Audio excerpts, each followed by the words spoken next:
This is the box you'll receive in the post from Red Herring Games. Today we'll be unboxing Murder at Merchester Hall. This game's available as a 6 to 20 player game. We're going to be unboxing the pre-printed box set, but there is a download and play at home version available as well. Now let's see what's in the box. On top of the box you'll have your instructions.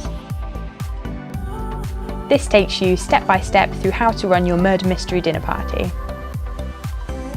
The first page has a rundown of the basics of how the game works. As you go through the booklet, there are tips for everything, making sure that you've set up the game right. This booklet is a great tool to make sure you're running your murder mystery party right. This booklet also has some tips for setting the mood of the night, including some music suggestions. The next thing in the box is the invitations. On the front of the invitations there is the name of the murder mystery game, and on the back there's a character list. There's also some custom envelopes to put your invitations in with the Red Herring logo on the back. Under the envelopes are the scripts. These have all the characters' names on, so can be used as place settings for your guests. In the first page of the script you have some instructions about how the game's going to work.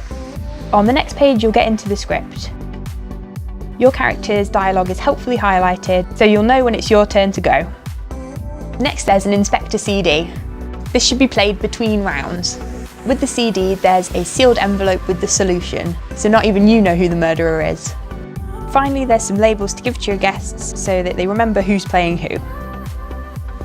So that's what's in a murder mystery game from Red Herring Games.